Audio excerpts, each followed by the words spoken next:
Les meneurs, segment sur le banc, épisode 14. Aujourd'hui, on reçoit Mathieu Chouinard, ancien gardien de but, qui est aujourd'hui impliqué à Hockey Québec et qui est analyste à TVA Sport. Let's go! Mais moi, je veux qu'ils amènent leur game en dedans de notre game. Tu peux pas juste jouer ta game. Faut que tu joues la game. Fait que t'amènes ta game à la game. Je sais pas si tu comprends. Votre entraîneur-chef, your head coach, Martin Saint-Louis.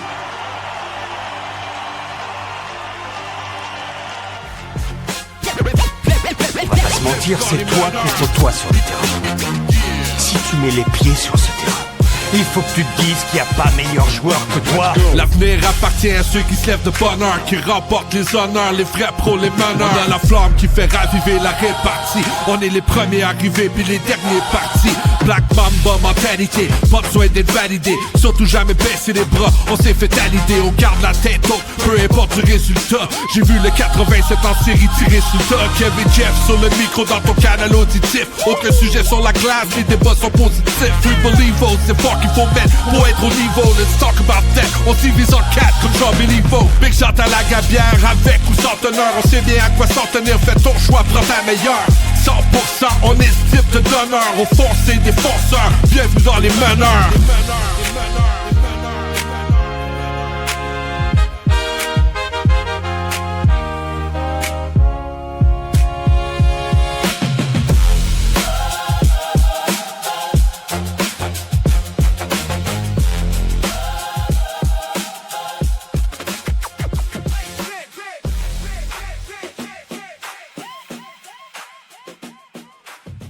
She was my biggest fan and cheerleader. She believed in me even when I didn't.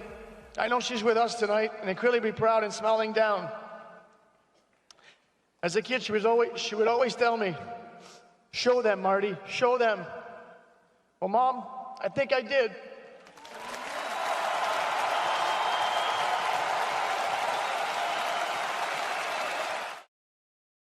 Les meneurs, épisode 14 sur le banc. Comment ça va, mon cher Jean-François? Ça va très bien, mon ami Kevin. Je suis content de te retrouver. Puis, ce coup-là, le Kev, c'est Mathieu Chouinard qui va venir réchauffer le banc des meneurs pour jaser avec nous autres. On va jaser avec un ancien gardien de but, tu sais, qui a vécu le rêve de la NHL, qui a vécu des hauts, des bas. Il a fait des détours au niveau professionnel dans East Coast, dans la Ligue américaine. Pour aujourd'hui, ben, il partage cette expertise-là, excuse-moi, comme analyste à TVA Sport, entre autres, dans le développement des jeunes joueurs avec Hockey Québec, très impliqué encore une fois. J'ai hâte qu'on y jase, mon bro. Oui, moi aussi, parce que honnêtement, c'est rare qu'on a des gardiens de but qui viennent nous jaser. Puis, tu sais, on dirait qu'on. Ben, c'est sûr qu'il y a, on va dire, moins de choix, parce qu'évidemment, il y a 2 gardiens de but par équipe contre 18 joueurs, tu sais. Fait que c'est sûr qu'il y a plus de joueurs qui sont accessibles plus que des gardiens de but. Fait que je suis très content parce que c'est des drôles de bébites, les gardiens de but. C'est réputé dans le monde du hockey. Oui, absolument. Tu sais, le dernier qu'on a eu, c'est Cédric Desjardins. C'est le dernier gardien de but qu'on a eu. Fait que là, on va avoir Mathieu Chouinard. J'ai hâte de jaser, mais là, avant de rentrer Mathieu dans le studio virtuel, Kev, il faut qu'on fasse un petit quelque chose. Il faut passer par le segment La Gabière. Oui. Puis aujourd'hui, c'est l'heure du midi ici quand on tourne. Mais pour vous autres, c'est le soir. Donc, je vais m'abstenir de boire ma petite bière, mais je vais vous la présenter quand même. La IPA, c'est la meilleure au Québec désalcoolisée. Je vous la recommande fortement. Et n'oubliez pas que toutes les occasions sont bonnes pour consommer une Lagabière. Une Lagabière désalcoolisée, comme tu l'as mentionné. Et moi, j'ai choisi une stout parce qu'aujourd'hui, ici, en Abitibi, c'est frisquet un peu. Puis, sais-tu quoi? Je vais l'ouvrir. C'est une bière qui n'a pas d'alcool. Fait que je me dis, let's go, je vais la boire. Chocolaté un peu. Fait que ça fait comme un lait au chocolat. Ça va être parfait, ça. Non, mais écoute, moi, je vais te faire un cheers avec mon verre d'eau. Hein? Cheers, parce qu'ici, il fait chaud dans la région de Montréal. Ben, quoi qu'il y ait un petit vent frisquet dehors, mais bon. C'est pas grave, on va rester à l'eau. Puis, je pense que c'est le temps. It's time! On start ça. On rentre le Chouin avec nous autres. Salut Mathieu. Salut les gars. Hey, vous m'avez, avec l'introduction, réchauffé le banc. Vous avez dit, c'est une position que je suis très à l'aise en passant. je le savais que tu allais la trouver drôle. Je me suis dit, tu sais, comme gardien, tu te retrouves plus souvent sur le banc, tu sais. Ben, dans certains cas, oui. Ben, c'est ça, tu as été pas mal plus souvent réserviste que starter, surtout au niveau professionnel, si je me trompe pas. Oui, mais j'ai jamais été numéro 1, me semble, dans la ligne dans le professionnel. Junior, là, c'est à partir de 17 ans. J'ai joué à 16 ans avec les Cataractes. 17 ans, j'étais numéro 1. Donc, c'est un autre feeling quand t'arrives, puis que, whoop, c'est plus toi qui mène, puis c'est plus toi le go-to guy. C'est un autre phénomène, il faut s'ajuster. Ouais, mais justement, qu'est-ce que tu fais? Mettons, toi, est-ce que tu te vois plus en compétition avec le gardien numéro 1 ou t'es plus comme gars, je vais l'aider à être meilleur, on va s'aider nous autres à être meilleurs? C'est quoi ton approche? C'était quoi ton approche comme gardien de but auxiliaire? Ben, c'est comique, hein, parce que quand j'ai été repêché à Ottawa, une année après, c'est Simon Lajeunesse qui a été repêché aussi. Puis on était déjà des amis, puis dans le processus, on est devenus vraiment des bons chums. C'est un de mes meilleurs amis encore aujourd'hui.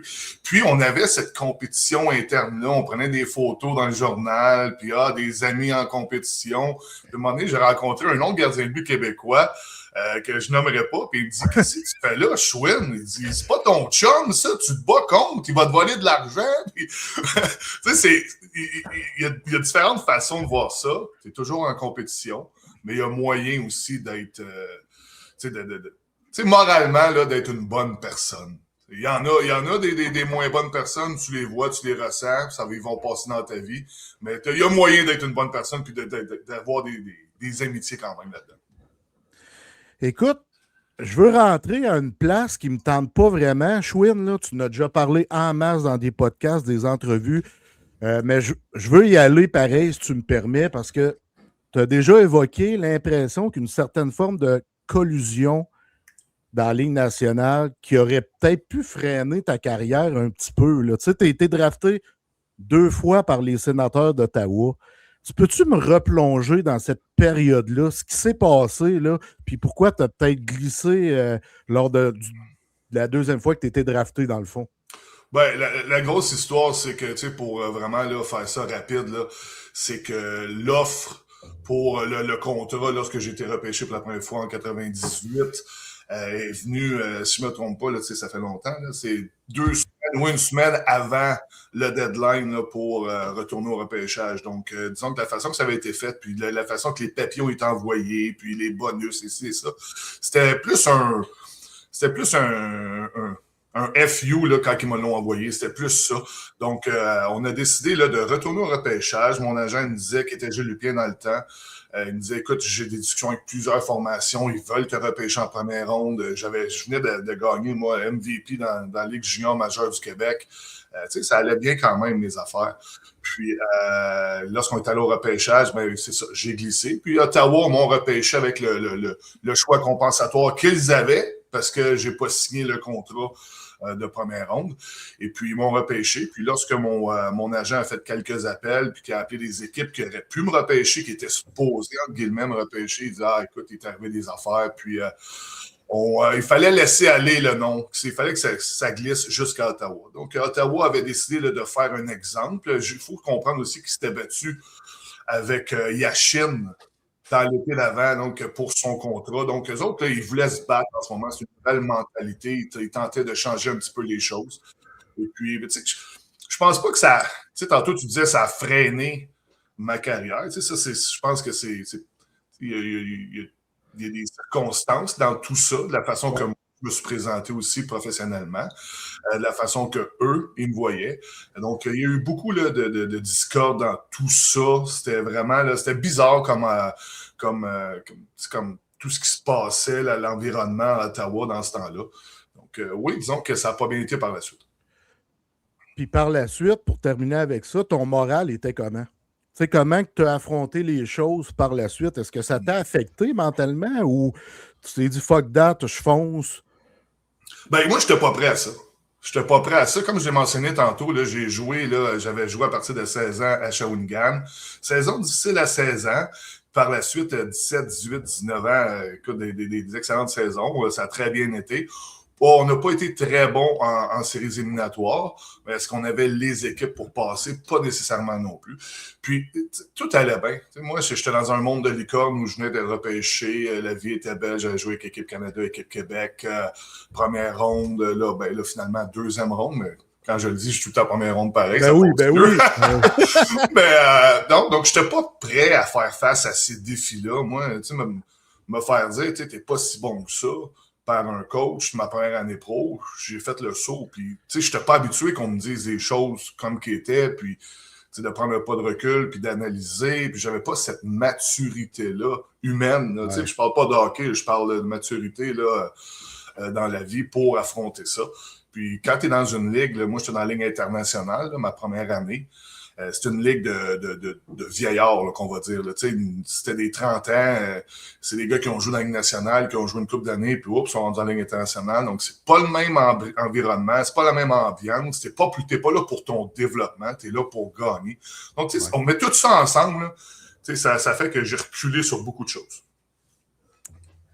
OK. Puis, mettons, quand tu es arrivé à Shawinigan, ça a été quoi, mettons? Comment ça s'est passé? Parce que tu l'as dit, tu es arrivé à 16 ans. C'est comment, mettons, justement, tu es un jeune de 16 ans, tu as sûrement quitté la maison, je suppose. Puis, tu sais, les gens vont souvent voir Shawinigan d'un œil négatif parce qu'ils connaissent peut-être pas la place. Mais toi, est-ce que tu en gardes un bon souvenir de cet endroit? Ah, absolument. Moi, écoute, la Mauricie, Shawinigan, Trois-Rivières, j'ai énormément d'amis encore là-bas. J'ai tout le temps dit qu'un jour, peut-être à ma retraite, c'est dans ce coin-là que j'aimerais habiter. Là, évidemment, j'ai une famille, j'ai des enfants ici à Montréal, sur la Rive-Sud, qui changent un petit peu la donne.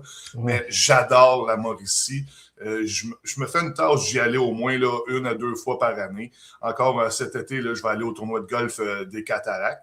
Puis, arrivé à 16 ans à Shawi, c'était pas évident parce qu'on avait une équipe de championnat. Puis, il avait bâti une équipe pour gagner cette année-là.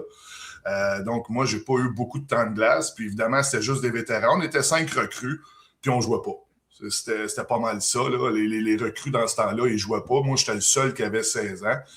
Et puis, donc, la saison à 16 ans a vraiment été compliquée. C'est moi qui ai fini dans les séries parce que Sébastien Charpentier, qui était gardien de but numéro 1, s'est blessé contre les Moussettes d'Halifax. C'était Jean-Sébastien Giguère qui jouait de l'autre côté. Il y avait toute une équipe, eux autres.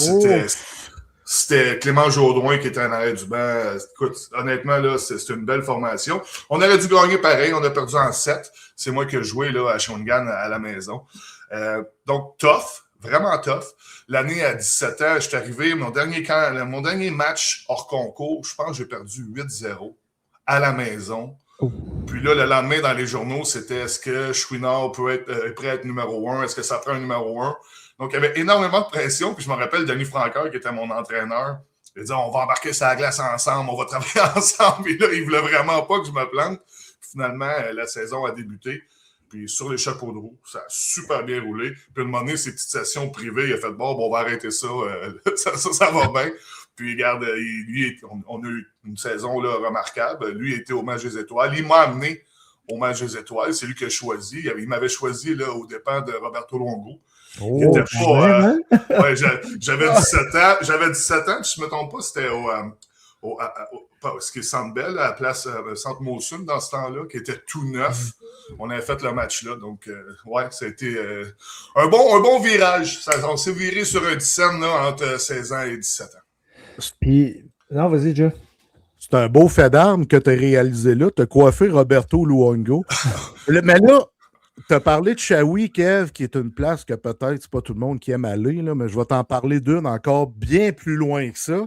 Je vais parler d'Amos parce que je suis originaire de l'Abitibi. Le fils à ma blonde joue pour les Forestiers d'Amos, mais au niveau Bantam. On parle souvent des grands succès d'une carrière, le repêchage en première ronde, le match que tu as joué dans la Ligue nationale, même si c'était 2 minutes et des poussières. Mais ton passage chez les Forestiers d'Amos, là, c'est quoi que ça l'a changé dans ta vie?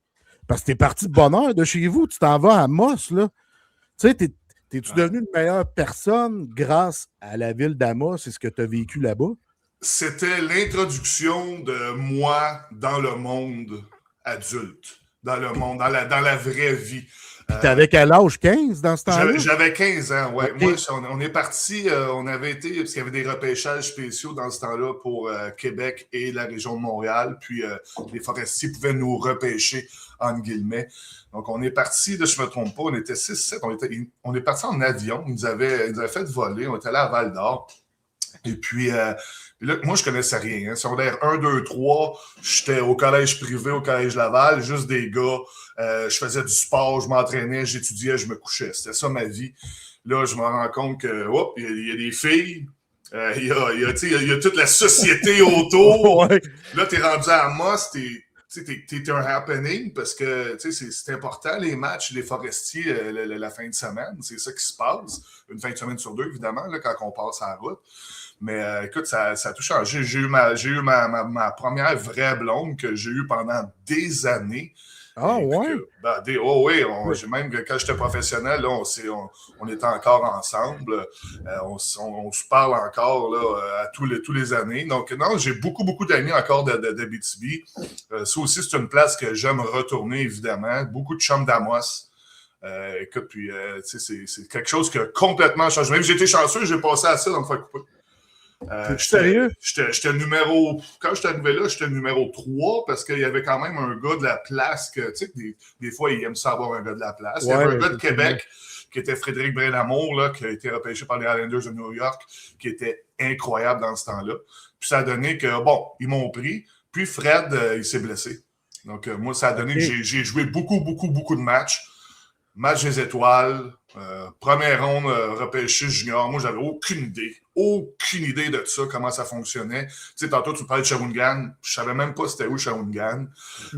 J'étais pas un fan, un passionné de regarder le junior, puis de savoir qui joue, puis les équipes. Puis ça a comme tout déboulé hyper rapidement dans ma vie. Puis je me suis retrouvé à Shawinigan à 16 ans. Quand même, hein? C'est un beau parcours. Puis justement, à Shawinigan, dans ta première saison, si je ne me trompe pas, tu as côtoyé un gars comme Stéphane Robida. Est-ce que c'était quel type d'individu, lui, dans la chambre? C'était-tu un leader vocal? C'était-tu, parce que on sait, il a une belle carrière dans la Ligue nationale, tout ça, reconnu comme un leader, mais comment il était dans le temps à Shawinigan? Steph, c'est un gars tranquille, qui parle, mais qui n'a pas besoin de parler fort. Il parle, il a beaucoup d'assurance. Les gars l'écoutent. Puis, tu sais, il jouait de la même façon. Tu sais, il jouait un jeu calme, tête haute, réfléchi, en contrôle. Mais c'est la même chose qu'il faisait dans la chambre. Puis on avait beaucoup de vétérans. Lorsqu'on, tu sais, à ma première année, on y allait, comme je l'ai mentionné, là, pour le championnat. Ouais. Un entraîneur recru aussi en Denis Franqueur. Tu sais, c'est junior, là, c'est pas toujours évident non plus là, avec un jeune entraîneur. Puis, tu sais, Steph faisait un beau travail de ça pour essayer de contrôler tous les individus qui s'étaient greffés à l'équipe. Puis c'est pas tout le temps facile. Mais non, écoute, Robida, c'était un des bons capitaines, là, évidemment, là, que j'ai eu. J'ai pas eu de mauvais capitaine à Shawinigan. Après ça a été Michel Tremblay l'année d'après, qui a été repêché, lui, par les Canadiens de Montréal dans le temps. T'sais, moi, c'était mon roommate. On allait sur la route, j'avais 17 ans. Lui, il avait 20 ans, si je me trompe pas, puis c'était mon roommate. Là, comme on a créé des liens serrés, mais ça me faisait avancer. J'avais besoin d'être avec un gars de même, puis on dirait que lui avait besoin d'être avec un petit peu plus de jeunesse, un petit peu plus d'engouement pour justement avancer. Ouais, fait que, tu sais, je t'écoute, ton passage chez les Cataractes, c'est sûr, ça a été une étape capitale dans ton développement, ton cheminement. Puis t'en parles un petit peu, là, puis je veux qu'on continue là-dessus. C'est quel souvenir que tu gardes de cette période-là? Tu sais, des coéquipiers, des entraîneurs, tu sais, les moments qui t'ont bâti comme gardien puis comme personne. Ben, le temps qu'on passait à l'aréna toujours ensemble. Tu sais, moi, j'allais ma première année, j'étais en secondaire 5. Donc, j'allais au secondaire. On était 3-4 à aller au secondaire. L'autobus nous droppait après l'école à l'aréna. On pratiquait. Tu sais, on était tout le temps ensemble. Des longues routes. Quand on partait, là, on faisait Cap-Breton, Moncton, la Ronde-de-Lait. C'était une semaine de temps. Puis moi, j'aimais ça. Il y en a qui n'aiment pas ça, partir sur la route. Là. Moi, j'aimais ça. J'aimais ça être dans l'autobus, puis être avec les boys. Puis dans ce temps-là, on regardait des films ensemble. Il n'y avait pas de cellulaire. Il n'y avait pas d'ordinateur portatif. Donc, tout se faisait ensemble. On jouait aux cartes. On se faisait 2 gangs, puis on se lâchait des bêtises. Puis, mais c'était vraiment ça. C'était l'unité.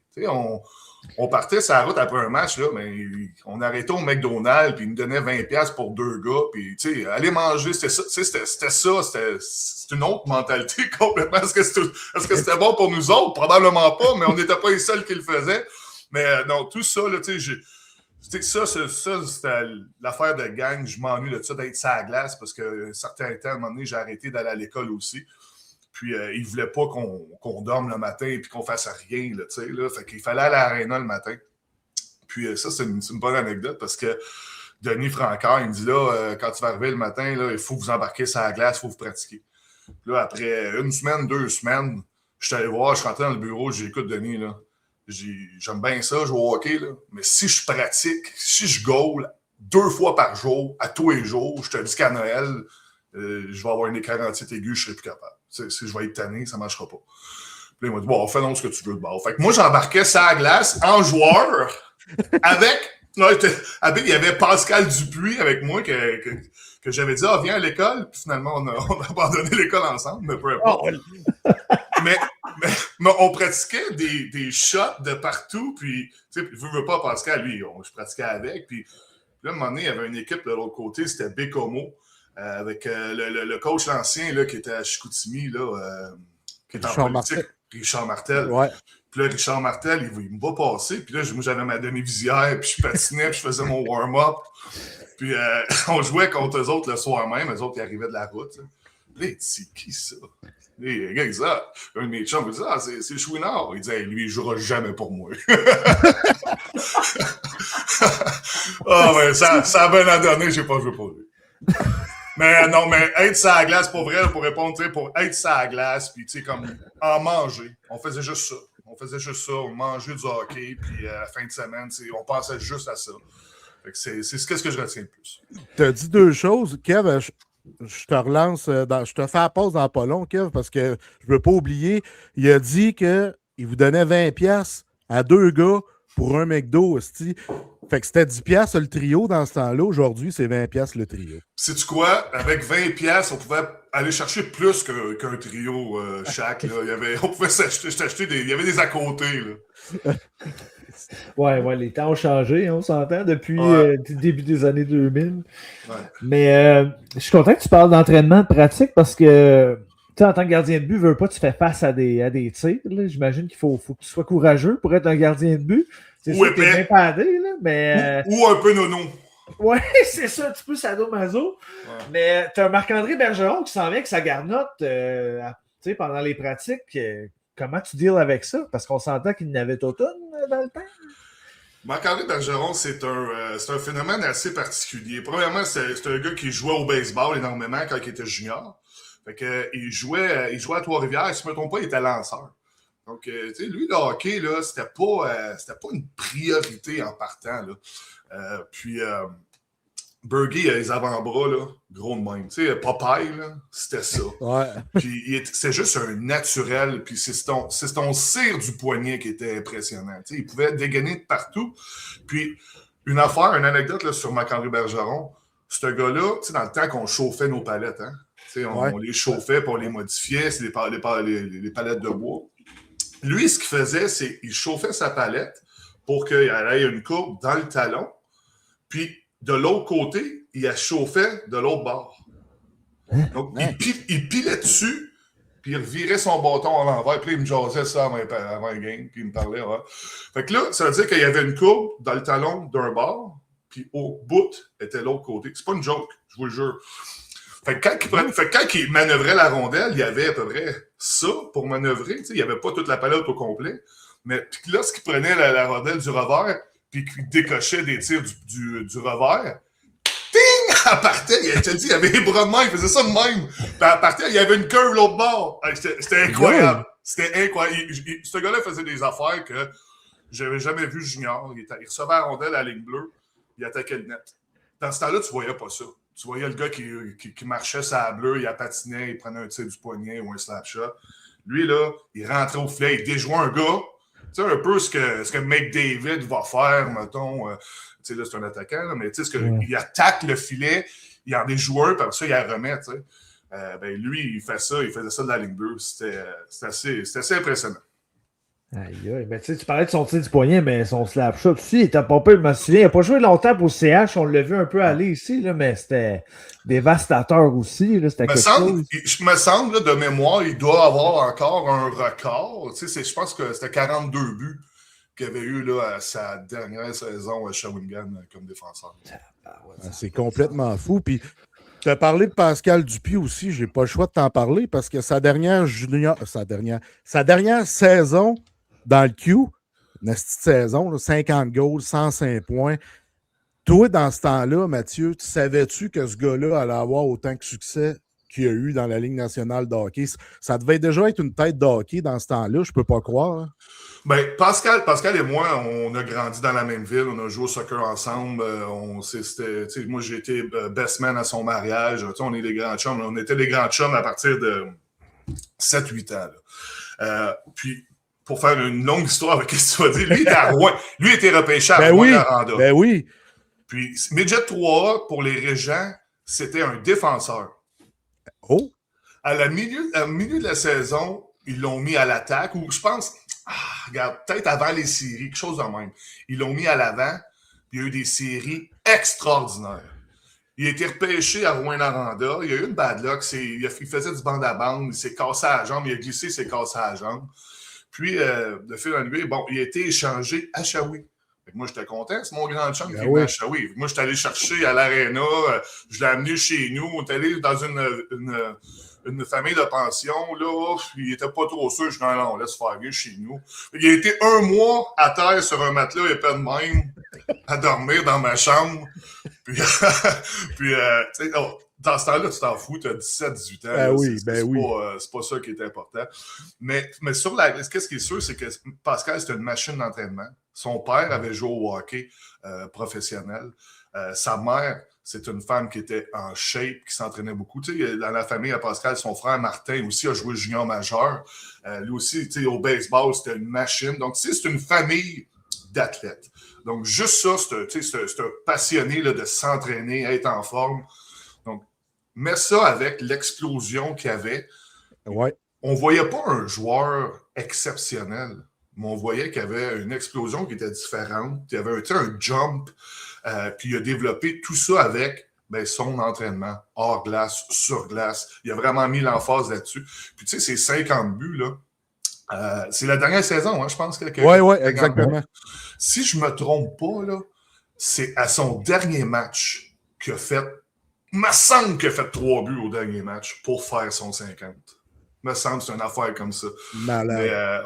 Puis cette année-là, tu sais, il a passé proche en passant, parce que c'était son année 20 ans, il a passé proche de ne pas jouer à Shawinigan. Parce qu'il fallait faire le tri des 20 ans, puis il n'y avait pas la cote dans ce temps-là. Puis, tu vois, Denis a décidé de le garder. C'était toute une bonne décision. Oui, puis tu sais, il était pas mal dans l'ombre à Atlanta, mais quand il est arrivé à l'aile de Sid, justement, c'est là que ses qualités ont été plus mises en valeur. Je trouve, tu sais, ça a été un des compléments les plus parfaits là, qu'on peut nommer du 21e siècle là, dans le monde du hockey. Ben, tu sais, Sid, il y a Q-Nitz, Pascal, il y a eu des gars. Tu sais, Pascal, il m'en a déjà parlé. Il dit, regarde, je joue pas, tu sais, je joue en fonction de lui. Tu sais, qu'est-ce qu'il veut que je fasse, je vais le faire. Tu sais, c'est pas évident de jouer avec des gars hyper intelligent comme ça, mais Pascal, c'est un gars intelligent sur la glace, puis il faisait de la place, il utilisait sa vitesse pour y faire de la place, justement, puis je pense qu'il y avait justement cette belle symbiosité-là, parce que il voulait pas prendre la lumière, tu sais, il a laissé acide, mais lui, tu sais, il est pas tata, là, il savait que en faisant ça, ben, c'était bon pour tout le monde, c'était bon pour lui, puis c'est juste intelligent de la façon qu'il l'a fait. Tu sais, quand tu joues avec quelqu'un de même, là, faut que tu réfléchisses pas à peu près. C'est clair. Puis après ça, après ton passage à Shawi, tu t'es ramassé, je pense que c'était Grand Rapids dans le temps, le Club École des Sénateurs. Oui, c'est ça. C'était dans la Ligue internationale. Comme je mentionnais, là, la Ligue internationale, là, c'est complètement différent de la Ligue américaine. Juste pour expliquer un peu, là, nous, là, on avait, mettons, Orlando, Houston, Chicago. On flyait partout. Grand Rapids, c'est une formation qui est poche pleine. Les deux propriétaires là, sont multimillionnaires. Puis, on volait partout. Puis, souvent, ce qui arrivait, c'est que, mettons, on jouait un vendredi, mais on flyait le jeudi. Donc, on flyait le jeudi, on couchait là. on jouait notre game, puis on fly out le samedi matin. Tu sais, au lieu de in-out, dans la Ligue américaine, c'est de l'autobus beaucoup. Évidemment, on faisait de l'autobus, là, mais on volait énormément aussi. Parce que c'est qu'est-ce qui fait que la Ligue a tombé aussi, là. Il y avait trop d'argent acheté par les fenêtres. On était toujours en déplacement, puis on était sur la route.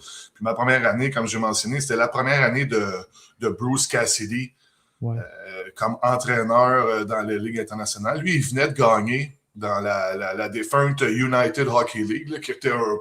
Là, à ce temps-là, tu avais la UHL, tu avais la Central, tu avais la East Coast, tu avais la West Coast. Donc, il y avait beaucoup de hockey là, de bas niveau en dessous de la Ligue américaine puis de la Ligue internationale. Puis lui, il était là pour gagner. On est arrivé, là, on avait là, des Derek King qui avait joué 14 ans dans la Ligue nationale.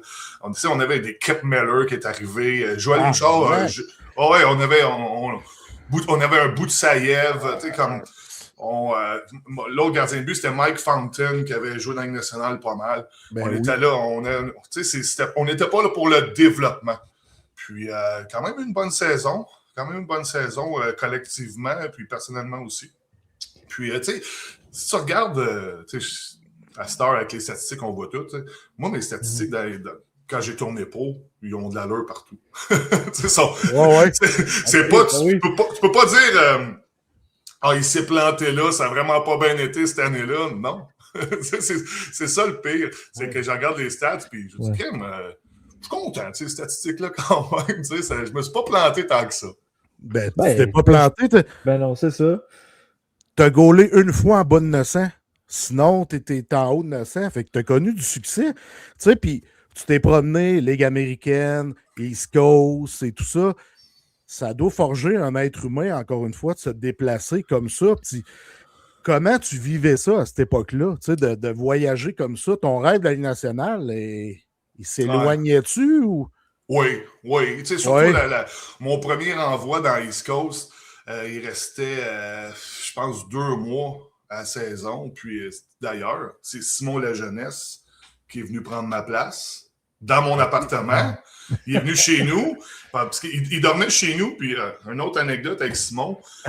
Moi, j'avais un 3,5, je veux dire, une chambre à coucher. Puis Simon, mais il couchait chez nous. Mais il couchait où? Il couchait sur le sofa, mais en fait, il couchait à terre. Puis, lorsqu'on avait des games, puis que c'est lui qui jouait, mais je disais, tu peux prendre une sieste dans mon lit. Là. Fait qu'il dormait dans mon lit. Je faisais faire sa sieste dans mon lit parce que je savais qu'il jouait le soir. Tu sais, c'est ce genre de synergie qu'on avait. Puis j'ai pris son appartement. Il a pris mon appartement quand je suis parti. Puis l'année d'après, j'ai fait le contrat. Il s'est fait envoyer dans East Coast. Puis moi, je suis remonté. Puis j'ai pris son appartement. Mais ça, c'est une autre histoire. Mais mon premier renvoi dans East Coast, c'était en Alabama. À Mobile, Alabama. Donc, il reste... Je vais dire 2 mois à saison, je vais dire ça. Il m'envoie là-bas. Je fais une pratique. Puis le goaler qui était là, il était content là, parce qu'il goalait tout. Il y avait juste un goaler. Et il en avait 2, mais il en avait un. Là. Fait que là, ça faisait 35 de suite qu'il goalait. Il disait hey, là, je suis tellement content que tu arrives là, enfin. Puis là, moi, j'étais l'ancien choix de première ronde. Puis j'avais un certain hype autour de tout ça. Puis le coach, c'était Jeff Pyle, qui commençait aussi, puis il me parlait beaucoup. Il dit, OK, on va te donner bien du temps de glace. Je me fais une pratique, je me bosse le genou, paf!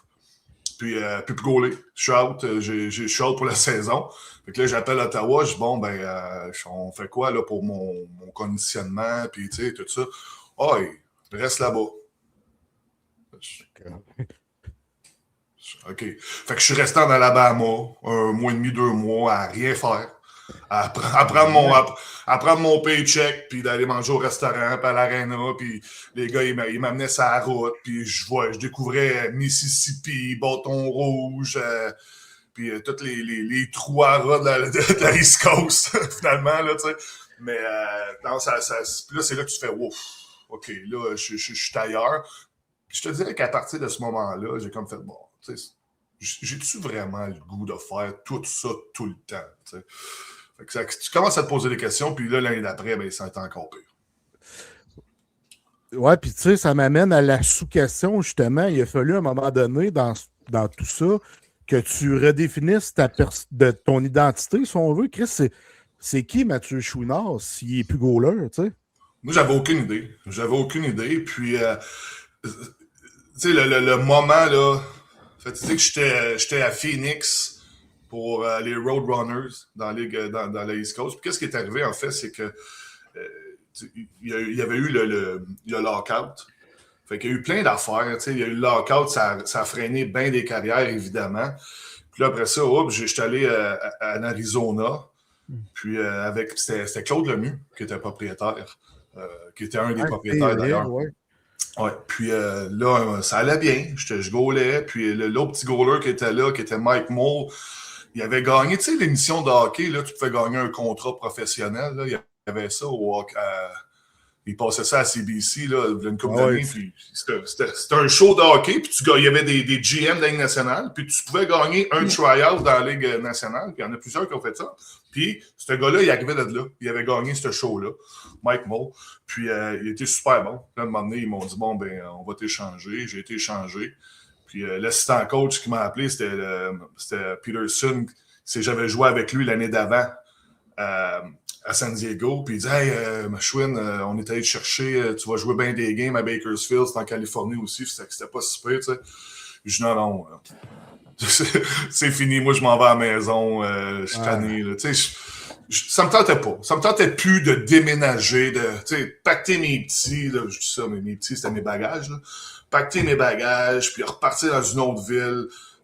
J'avais trop fait ça, arriver dans un appartement miteux, perdre du stock, laisser du stock là, m'en aller, me faire caller up, Là, je me dis, OK, j'ai 26, 27 ans, il serait temps que j'aille une vraie vie. Mais je n'étais pas prêt parce que je ne l'avais pas préparé. J'avais aucune idée de ce qui s'en venait. Aucune idée de ce que les 5-6 prochaines années allaient m'amener. Puis j'ai dit, bon, ben, OK, c'est assez. J'étais allé avec les Chiefs à Laval. J'ai fait, oh, non, ça, c'est pas pour moi. C'est vraiment pas pour moi. Après une couple de games, là, comme on dit, j'ai clocké out. Là, j'ai arrêté là, de vouloir là, me forcer puis jouer au hockey. Puis même, ça me faisait mal de voir que j'étais rendu là. T'sais. Puis après ça, la vraie vie a commencé. Mais là, ça a été, là, après ça, là, le bon bat de baseball dans le front est arrivé. Tu te dis, OK, t'as pas d'études. J'ai pas assez joué pour être indépendant financièrement. Tout d'un coup, t'as moins d'amis. Hein? Tu sais, les gens qui disent, on va te donner une job, on fait ci, on fait ça, on va te donner un show. Là, tout d'un coup, ils sont plus là. C'est plus le même cercle, puis tu te fais regarder différemment aussi. Moi, c'est pas mal, tout ça ensemble, tu fais, ouf, là, faut que je me trouve une job. Une vraie job. Puis quand tu commences, moi, là, je n'étais même pas capable de calculer des taxes. Là. J'avais aucune idée c'était quoi. Je ne savais pas c'était quoi le pourcentage. Je n'étais pas capable de rien faire, envoyer un fax. Et j'avais recommencé à écrire à la main. Je n'étais plus capable d'écrire. Parce que ça faisait tellement longtemps que j'avais pas écrit, comme à part des mots croisés, là, faire des lettres dans des carrés. Là.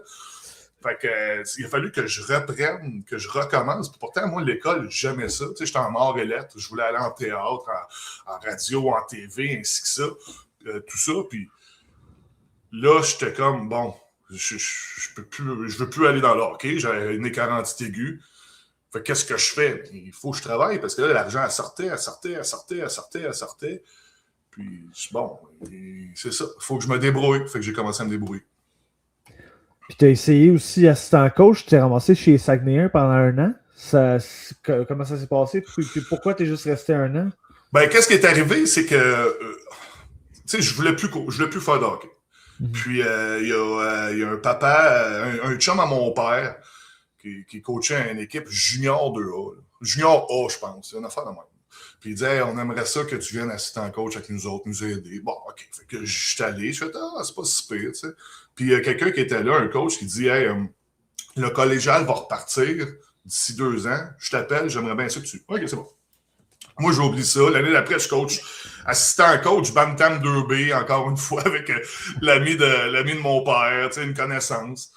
Et puis, finalement, hop, Patriote de Saint-Laurent m'appelle. Veux-tu venir coacher? Oui, on va donner 4000 $.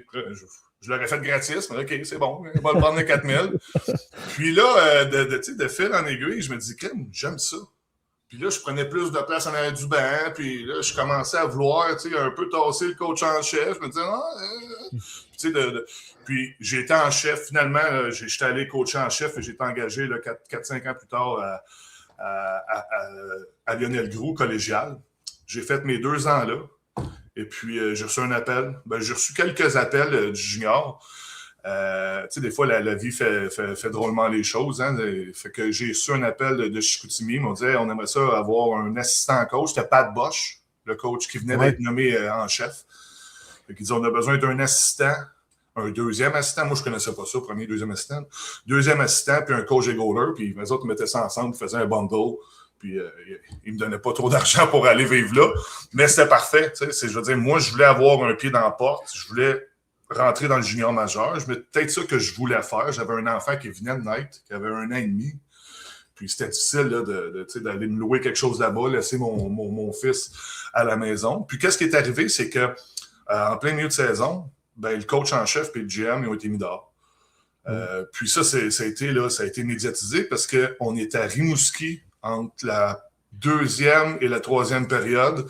Et là, sur Twitter, c'est sorti que Marc Fortier et Pat Bosch étaient mis dehors. Puis les deux étaient là sur la route avec nous autres. Fait que je pense me semble qu'on gagnait, je veux dire, là, 2-0, puis on a perdu 3-2. Me semble que c'était ça. Puis à la fin de la game, les gars bien débinés. Fait que nous autres, go, on s'en va dans l'hôtel. On joue demain à Drummondville. Là. Ouais. Fait que c'est ça, on est allé coacher à Drummondville, on a gagné la game. On a gagné la game 2-0 d'ailleurs.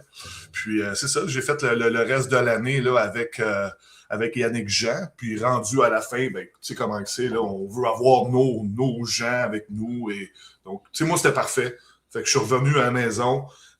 Puis j'ai coaché en chef pendant 4-5 ans encore avec les Patriotes de Saint-Laurent pour poursuivre par la suite ou partir le programme et développer un petit peu le programme du universitaire D2 avec l'Université Concordia.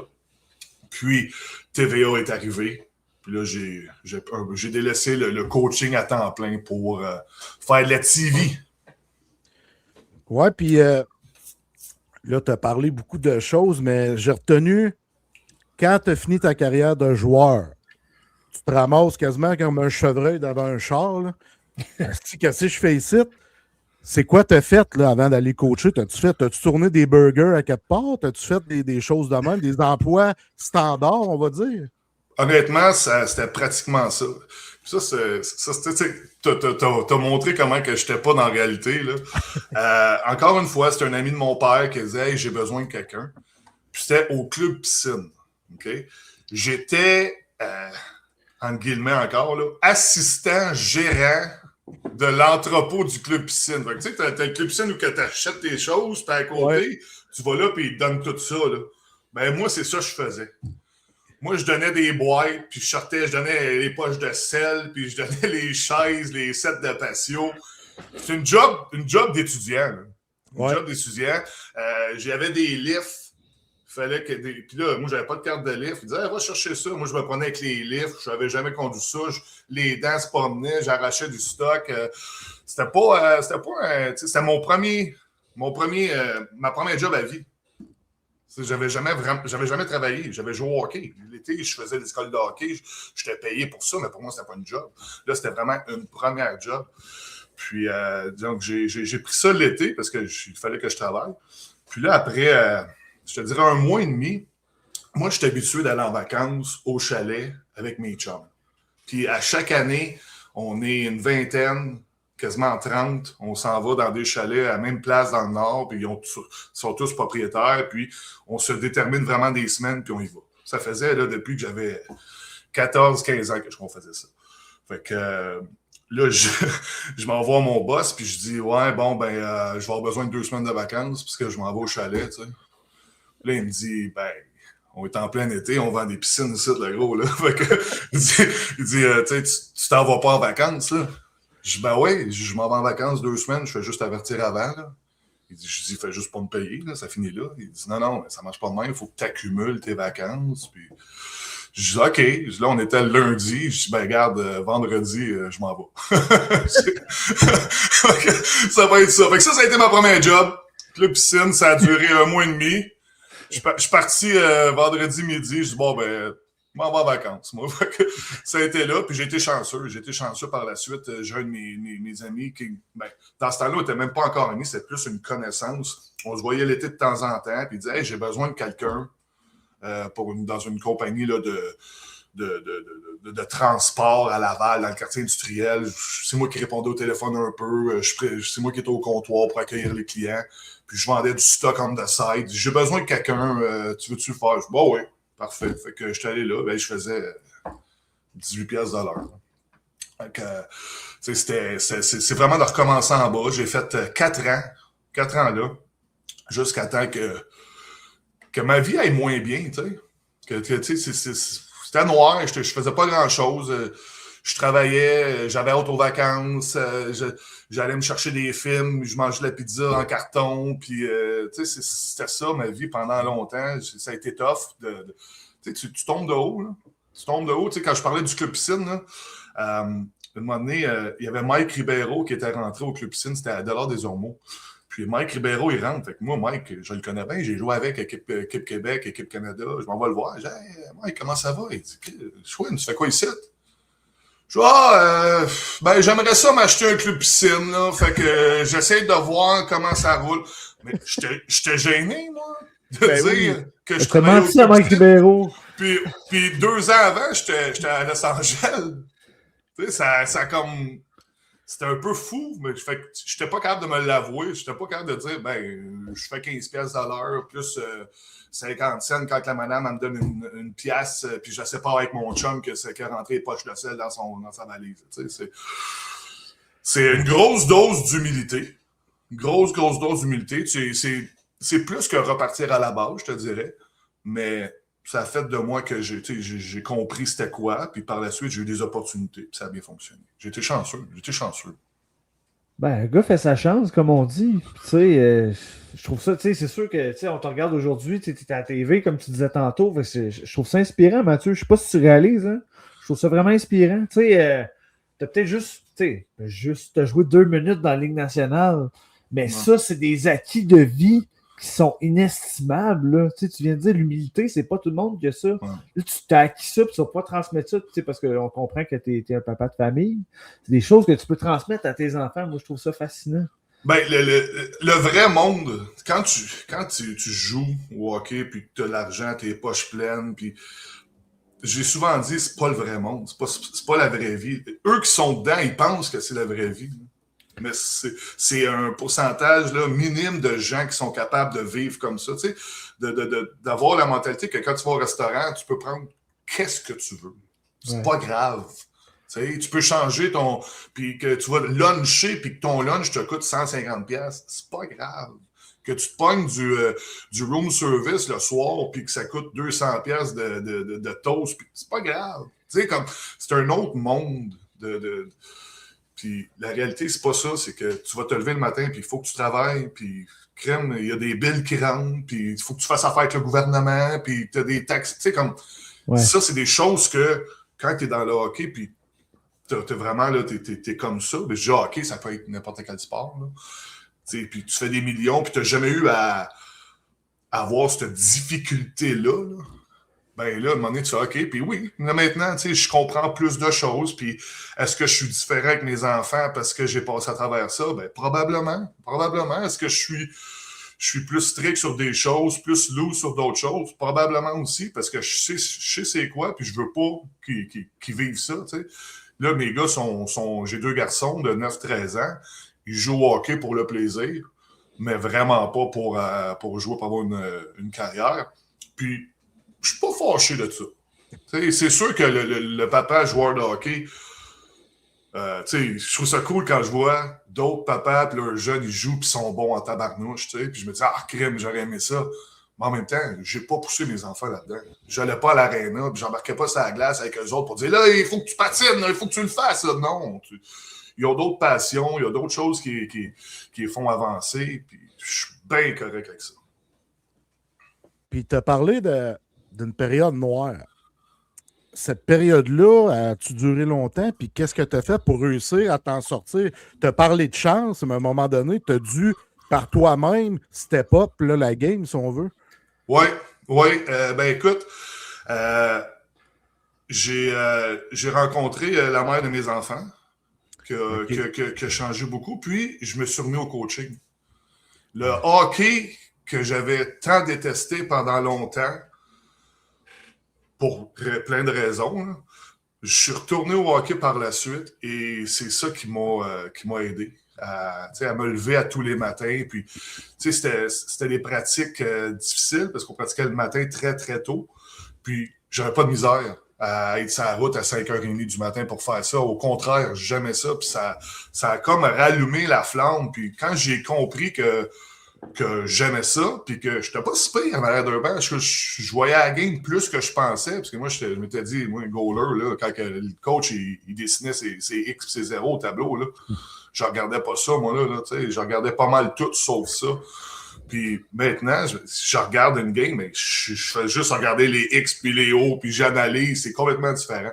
Donc, tu sais, de me rendre compte que je n'étais pas pire là-dedans, puis que je me suis dit, regarde, là, je pense que j'ai fait le ménage dans le passé. Tu sais, à un moment donné, il faut que tu reviennes à dire, regarde, c'est dans quoi que j'ai été bon pendant des années? Ben, c'était là, OK. Tu sais, je veux dire, on ne peut pas se compter des peurs non plus. Là. Je n'ai pas étudié j'ai pas étudié pour aller à la NASA, là, que je ne pourrais pas appliquer à la NASA. Là. Fait que je me dis, bon, ben là, OK, j'aime ça. Qu'est-ce que je peux faire pour que ça devienne un moyen de subvenir à mes besoins, subvenir aux besoins de mes enfants? Puis de fil en aiguille, ça a amené à TVA, puis là, Hockey Québec, puis des conférences. Puis là, elle veut pas avec le bagage, je suis rendu plus vieux, je suis capable d'en parler. Je suis capable de dire, ça c'est bon, ça c'est moins bon. Puis si je ne le sais pas, je le dis. Je ne le sais pas. c'est rendu ça. Puis comment tu t'es ramassé chez TVA Sport? Est-ce que c'est des opportunités ou c'est plus toi qui es cogné à pas? Non, ça aussi, c'est... en fait... j'ai eu une petite compagnie de memorabilia avec un ami. Puis on avait, je n'étais pas propriétaire à 100%, là, j'avais un minime pourcentage de la compagnie. Puis, on rencontrait, on faisait des tournois de golf, beaucoup. Puis à chaque fois, moi, les joueurs, je les connaissais tous. Là, fait que ils m'invitaient, puis j'appelais, hey, j'aimerais ça faire ton tournoi. Ben oui, viens-t'en, tu sais. Fait qu'on rencontrait du monde, veut pas. Puis je rencontrais le monde dans ce temps-là, c'était RDS. Tu sais, RDS, il n'y avait pas TVA Sport. Là.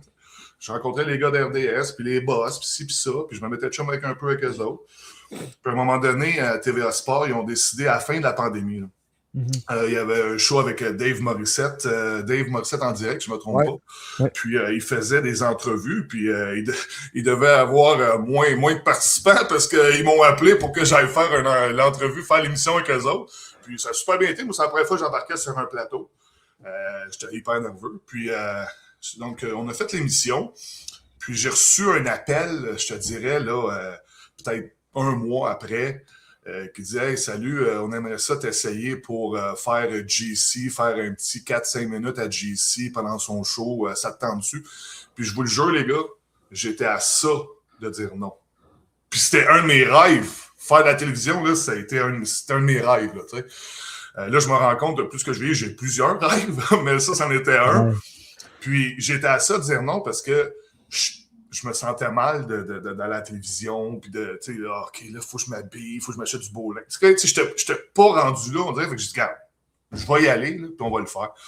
Puis, je suis arrivé là, puis j'ai fait 4-5 minutes, tout croche. C'était pas bon, je te le dis, c'était pas bon. Puis, à la fin du show, j'ai appelé le producteur, je disais, hey, puis, il dit, ah, c'était bon, tu veux revenir après-demain? Oui, OK, c'est bon. Fait que là, OK. Fait que là, je suis retourné. Puis là, j'ai fait 3-4 fois de même. Puis ils m'ont dit, écoute, Mathieu, on va t'envoyer une cédule. Puis pour tes apparitions à GC. J'ai pas de problème. Moi, tu sais, je me disais, bon, c'est le fun. Tu sais, je fais une coupe de piastres la craque. Puis merci, bonsoir, tu sais. Puis là, tout d'un coup, je reçois un appel. J'étais couché, j'étais chez nous. Je reçois un appel. Ouais, salut, c'est un boss, un producteur là, de TVA Sport. Il dit, qu'est-ce que tu fais? Oh, pas grand-chose. Pas grand-chose.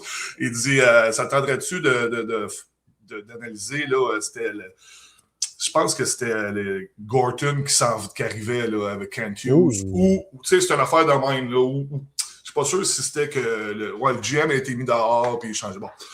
Il dit, tu veux-tu faire le show? Je dis, ben oui, ça va être qui le show? Ah, ben, c'est toi, puis un autre, puis il va y avoir plein de monde. Ben, c'est parfait. Là, je m'habille comment? Il dit, ah, tu te mets un souk, là. Tu te mets un souk, puis appelle-moi dans le char, moi, te débuffer. OK? Fait que finalement, je fais ça, j'arrive là-bas, je vois le plateau, il y a un animateur. Ta minute, là, qu'est-ce qui se passe? Vous m'avez dit qu'il y avait plein de monde. Oh, mais le monde, ils vont être, des appels vidéo, tout ça. Je fais qu'on est juste 2. Là, je capotais. Parce que j'avais 2 heures à faire. Moi, j'ai jamais fait ça, là, de ma vie. Fait que 2 heures à faire de TV live. J'ai jamais fait ça. Mais une chance, Louis-Jean qui était là, il était formidable. Il me passait à la POC. Il était écœurant. Pour vrai, là, il a vraiment fait un gros job. Puis écoute, j'ai fait ça. Puis, je sais pas, peut-être une couple de semaines après, on disait veux-tu commencer à faire des games? Ouais, fait que ça a commencé. J'aime beaucoup ta question, Kev, au sujet de TVA Sport, là, parce que, moi, te faire une confidence, le Schwinn, là, moi, j'ai 2 préférés, c'est toi et le Pic. Quand vous êtes là, j'aime ça parce que vous êtes pertinent. Fait que, good job. Puis, merci. T'es à TVA Sport, t'arrives là, tu dis que Louis-Jean, il est là, il te passe la POC, ça va super bien. Donc, ça a-tu été lui, ton mentor dans tout ça? Mentor, non. Mais tu sais, on travaille souvent avec les mêmes. Moi, Michel Godbout, qui a fait de la TV, c'est une carrière, là, c'est exceptionnel. Il est passé par plein de places, il a touché à tout. Là. Lui, il m'a aidé beaucoup, puis il continue de m'aider beaucoup. Veux pas, là, il faut que tu écoutes ces gars-là. Éric Fichaud, qui a été là pendant des années, il était à SRC, il était à TVA Sport. C'est un autre gars qui a du millage. Fait que quand ces gars-là, ils te parlent, tu les écoutes. Puis, est-ce que tu vas toujours écouter et faire exactement ce qu'ils disent? Non, parce qu'il faut que tu aies une personnalité, il faut que tu aies ta façon de faire à toi. Mais, tu sais, Dave Morissette, Dave qui me disait, Schwinn, puis il m'a souvent dit ça, il dit, continue de te préparer. Il dit, prépare-toi. Il dit, t'es bien préparé. Je le sais que tu te prépares bien. Il dit, sauf que j'en ai trop vu de gars qui se préparent plus, puis qu'à un moment donné, ben, ça marche plus. Puis ils se font tasser. Il dit, prépare-toi, assure-toi que quand tu arrives à la TV, tu es prêt tu sais ce que tu vas dire, tu es prêt à le livrer de la bonne façon. C'est important. C'est important de passer le bon message. On est live à la TV. Là. Ouais, c'est facile de dire une niaiserie. Là. Ouais, puis il y a plus que 2 views, là, on s'entend, TVA Sport, vous avez beaucoup de visibilité. Écoute, nous autres, on va être honnête avec toi, on aime beaucoup ce que fait Renaud Lavoie. Renaud, on l'a dit dans un show préalable, c'est un gars qui travaille extrêmement fort, puis tu sais, on sait que c'est un gars qui est beaucoup mis sous la loupe, qui est critiqué à outrance sur ses réseaux sociaux. Il a mangé son pain noir, on va dire ça comme ça. Est-ce que tu peux, tu sais, nous autres, on en jase de même, là, mais toi qui es son collègue de travail, peux-tu confirmer que, tu sais, Renaud, c'est un travaillant et que c'est un passionné? Renaud a commencé un petit peu en même temps lorsque moi, j'ai commencé professionnellement. Donc, tu sais, dans les années, je te dirais, là, fin 90, puis je le voyais partout. Il était partout, il communiquait avec partout. Puis dans ce temps-là, c'était... Tu sais, il n'y avait pas de réseaux sociaux, tout ça. C'était vraiment là, le cellulaire, puis on t'appelait, puis on textait pas, puis de voir comment il travaillait fort. D'être tout le temps essayer d'aller chercher des scoops, parce qu'il parlait aux gars. Il était proche de nous autres. Ben, il était encore proche de plein de joueurs. Puis, moi, c'est ça. Tu sais, comme ce que tu disais, là, que, tu sais, souvent, il va se faire ramasser pour X, Y raison sur les réseaux sociaux qui ont vraiment pas d'allure. Là. Il y a des gens qui le regardent même pas, puis qui vont dire des choses. Tu sais, ça, c'est comme... C'est gratuit. C'est comme dans le temps, quand Piquet Souban jouait à Montréal, puis ma grand-mère disait « Ah, Piquet Souban, il joue pas bien, hein? » Puis elle n'a pas vu une game. Elle n'a aucune idée, mais c'est ça qu'elle écoutait à la radio, tu sais. Donc, puis de voir comment il est de glace, mais éventuellement, c'est sûr que... Tu sais, il faut que ça t'atteigne un petit peu. Tu sais, je veux dire, on est quand même humain dans tout ça. Là. Tu sais, vous comprenez. Là. Il faut que ça t'atteigne un petit peu. Mais de la façon que lui, regarde, il fait fi de tout ça. Il sort ses choses. Puis il met pas de filtre dans qu'est-ce qu'il a à dire. Il dit son propos. Puis s'il pense quelque chose, il le dit. Puis moi, ça, je respecte ça au plus haut point. Puis s'il y a quelque chose dans cette carrière-là que je me dis... Des fois, je veux pas m'avancer, je veux pas me brûler, whatever, tu sais. Non. Regarde lui, qu'est-ce qu'il dit, là. Il fait ses devoirs, il est préparé. Puis quand il arrive puis qu'il dit ces choses, ben, il y a des affaires en arrière qui back tout ce qu'il a à dire. Ça peut des fois être farfelu, mais c'est pas grave. C'est pas grave. T'sais, l'idée, c'est de donner son opinion puis de la renforcer avec pourquoi qu'on pense que c'est notre opinion. C'est pourquoi qu'on dit ça. Puis lui, il n'a pas peur de faire ça. C'est un fonceur, c'est un gars qui travaille fort. Écoute, il n'y en a pas beaucoup dans ce business-là comme Renaud Lavoie. Je veux qu'on recule parce qu'on n'a pas parlé beaucoup. Mettons 2 minutes 43, là. Ouais. Puis moi, je me souviens, j'avais peut-être 24-25 ans dans ce temps-là, puis j'aimais Cristobal Huet, puis tu es venu remplacer Cristobal Huet, journée de la Saint-Valentin en 2004. Ça a été quoi? De un, ce 2 minutes 43-là, il a changé quoi dans ta vie? Puis Cristobal Huet, as-tu changé quelque chose un peu dans ta vie aussi? Ouais, je vais te reprendre. Je suis pas mal sûr que c'était pas la journée de la Saint-Valentin. C'était une année bissextile. Donc, si je ne me trompe pas, c'était le 29 février. Ah, ben ça se peut. Ça se peut. Mais je vais te croire à toi parce que c'est toi qui étais là. Ouais, ben, c'est vague, là.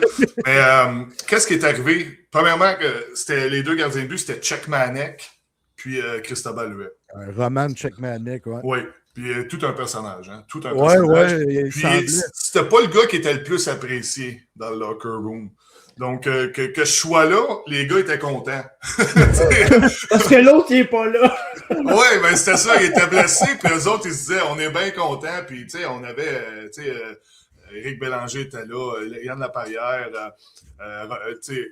Luc Robitaille. Tu peux pas avoir là du monde de meilleur que ça là, dans ton équipe, c'était écœurant. Puis eux autres, ils me disaient ça. Ils disaient, hey, toi, Schwinn, rester ici, le troisième goaler toute l'année, ça te dérange pas? Ah non, je vais rester. J'ai aucun trouble avec ça. Mais Cristobal Huet, quand je l'ai rencontré, je le rencontre, on fait avant le camp, on avait une semaine de goaler. Bang! On se rencontre, puis on est devenus chums. Parliez en français, j'imagine? Ben oui, c'est ça. Puis on est devenus super amis. Puis qu'est-ce qui est arrivé? Cechmanek était blessé. Moi, j'étais là depuis... J'étais peut-être 2-3 semaines que j'étais à Los Angeles. J'ai appelé mes parents. On jouait à maison à Anaheim, les deux contre Anaheim. J'appelle mes parents, d'après moi, ils ne pourront pas me laisser sur le banc aussi longtemps que ça. Là, ils essayent, mais ils ne pourront pas me cacher. Éventuellement, je vais embarquer ça à la glace. Puis j'ai le feeling que ça va être en fin de semaine. Fait que, gars, j'ai booké un vol d'avion. Venez-vous-en, puis on va passer en fin de semaine ensemble. Fait qu'ils sont arrivés, puis lorsqu'on est allé à Anaheim, puis honnêtement, je ne me souviens plus si c'était la première ou la deuxième, là, la fin de semaine. Puis, à un moment donné, on perdait, je pense que c'était 6-0, une affaire comme ça. Puis là, j'entends Chewy, get in, tu sais. Là, je fais, oh my God. Là, comme moi, tu regardes ailleurs, tu veux y aller, mais tu veux pas. C'est bizarre comme sentiment, tu sais. Tu dis, on t'en va se faire rincer, je suis pas sûr que je vais y aller, tu sais. Puis finalement, il restait quand même 10 minutes à la game. Il restait 10 minutes à la game. Il dit, OK, vas-y. Là, j'embarque dans le net. Puis là, ce qui est arrivé, puis pourquoi que c'est 2 minutes 43 et non 10 minutes, c'est qu'on s'est mis à faire des buts, puis l'autre bord, il pognait des punitions. Puis nous autres, on marquait des buts. Puis là, à un moment donné, à 6-3, je ne me trompe pas, là, ils se sont dit, ouais, mais on a peut-être des chances de retourner dans la game. Fait que, il pognait des punitions, mais il m'enlevait pour avoir. Fait que j'allais au banc. Fait que finalement, je faisais juste faire des sprints au banc, tu sais. J'ai reçu 2-3 lancers. Et, évidemment, je me suis pas fait scorer, une chance. Puis mes parents étaient dans les estrades. Ça, c'est qu'est-ce que je retiens le plus de ça, c'est que Sergei Fedorov m'a shooté dessus, ça c'est un. Puis que mes parents étaient dans les estrades, puis c'est bizarre, hein? C'est le petit gars en moi, j'avais 24 ans à cette époque-là. Puis le petit gars en moi, quand je suis embarqué sur la glace, je shakeais. Littéralement. Tu sais, les gens disent, ah non, non. Je shakeais comme ça. Je n'étais pas capable de rien faire. Puis je regardais les estrades pour essayer de voir si mes parents étaient là. C'était mon père et sa femme, tu sais. J'essayais de voir qui était où. Puis tu sais, comme tu dis, j'ai 24 ans. Voyons donc que je fais ça. Tu sais, mais j'avais besoin de cette réassurance-là, on dirait. Tu sais. Fait que non, ça a été particulier. Puis après ça, on a perdu la game. Après ça, on était dans la chambre. Puis là, les gars passaient à côté de moi. Puis ils me disaient, hey, félicitations. félicitations, pourquoi, tu sais? Il dit, ben, tu as joué dans le national. Je fais, wow. Puis, quand on est revenu à l'hôtel, j'étais allé au lobby. On était à notre hôtel à Los Angeles. J'allais chercher là, dans le lobby, il y avait un petit dépanneur. J'ai ramassé 3 petites bières, là, 3 petites Heineken et 3 petits barils. Là. Puis je suis monté dans la chambre de mes parents, ben, de mon père puis de sa femme. Puis on a pris une bière. Puis c'est là que je me suis dit, bon, c'est pas mal ça. J'y ai touché. Je pense que ça va se résumer à ça pas mal. Puis tu vois, ça a été ça qui est arrivé par la suite. Fait que c'est un 2 minutes 43 mémorable. Oui, mais tu sais, tout mon séjour à Los Angeles était tellement cool. Hey, t'as 23-24 ans, tu te promènes sur Rodeo Drive, tu manges à Hollywood, tu rencontres des célébrités. Je rencontrais, on était dans le même centre d'entraînement que les Lakers. Tu côtoies plein de monde. C'est complètement, là, ça n'a pas rapport avec tout ce que j'avais vécu avant. Puis c'est une belle vie, c'est une vie écœurante. Là, tu sais. Ouais.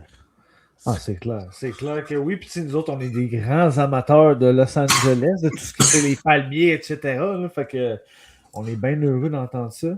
Moi, Schwinn, je voudrais faire un petit peu de backtracking, parce qu'on a fait beaucoup, on a touché un peu à tout, mais sans rester en place. Tu as vaguement parlé de Bruce Cassidy tantôt. Puis, tu sais, dans les shows préalables, on a parlé de plusieurs invités qui nous ont parlé de leur coach qui avait des réputations, disons, tough, un petit peu de la vieille école et tout ça, notamment Patrick Roy, John Tortorella et compagnie. Puis malgré leur réputation, il y a du bon qui est sorti de tout ça. Plus que qu'est-ce qu'on aurait pensé. Est-ce que tu pourrais dire la même chose de Bruce Cassidy? Non. Non, pas tant, non. Oh, on s'arrête là, Schwinn. Moi, tu sais, j'ai eu les Bruce Cassidy, j'ai eu Bruce Boudreau. C'est vrai, j'avais oublié. Disons que, tu sais, Bruce Cassidy, comme je l'ai dit, là, il était là pour gagner à sa première année. Puis il voulait rien savoir d'un jeune de 20 ans qui était peut-être un petit peu fraîche-pète, puis qui était au-dessus de ses affaires comme moi, qui pensait qu'il y avait peut-être quelque chose qui était dû. Quand c'est un but que je suis un choix de première ronde, c'est l'attitude pas mal que j'avais, là, qui n'était pas la bonne chose, évidemment. Là. Mais tu sais, jamais on a eu des discussions normales ensemble. C'était plus, lui, il voulait gagner, puis ça passait en premier. Par la suite, Bruce Boudreau, ben lui, j'ai même pas eu le temps de mettre un pied dans la place qu'il commençait à me crier après. Oui, c'est vrai. C'est première journée, je suis arrivé. Première journée, j'étais sur le bicycle. Puis il est venu me ramasser sur le bicycle parce qu'il fallait que je me weigh-in avant que je me pèse avant, ça a l'air, tu sais. Puis il dit, je sais t'es qui, je sais ta réputation, blablabla. C'était la première journée. Je venais d'arriver. Je n'avais même pas dit salut encore. Fait que, disons que ça a mal parti. Puis il est arrivé des affaires avec Bruce Boudreau, là, tu sais, crier des choses à des arbitres québécois. Puis, tu sais, des... Fait que non, ça a pas super bien été avec ces deux Bruce-là, moi te le dire. Tu sais, c'est des entraîneurs qu'eux autres aussi voulaient percer. Puis, tu sais, c'était moins le côté humain de la chose, là. On le voyait moins dans ce temps-là. Puis, regarde, tu vois, hein, Bruce Boudreau, ben oui, il a coaché, mais il n'est pas revenu. Puis Bruce Cassidy, ben, il s'est fait pousser de plusieurs organisations. Tu sais, il n'y a pas de secret, les gars. C'est pas pour rien. Il s'est fait sortir de Washington, il s'est fait sortir de Vegas. Ouais. Il est arrivé des affaires, tu sais, veux pas. Oui, absolument. Absolument. Kev, t'avais-tu d'autres questions pour Schwinn? Je viens de checker l'heure. Ouais, je sais pas si t'étais-tu sur un rush, Schwinn? Ben, j'en aurais peut-être. Non, moi, je suis pas pressé. Je suis pas pressé, les gars. Ouais, mais tu sais, on ne veut pas te retenir pendant trop longtemps non plus, mais j'avoue que j'avais encore une couple d'affaires de noter sur ma feuille. Ouais, c'est un peu de ma faute, là. J'ai la jasette facile. Ouais, mais on aime ça, Schwinn. Ça s'est passé de même. Avec Jean-Luc Grandpierre, on a fini avec 1h30 de show, finalement. C'était un bon, ça aussi, hein? Ouais, exact. Il était écœurant. Il était écœurant. Il est très bon. Une autre question, tu sais, mon but, c'est pas de te piéger ou quoi que ce soit. Tu sais, je te pose des questions sur des individus qui ont, avec la réputation, avec un astérisque, on va dire ça comme ça.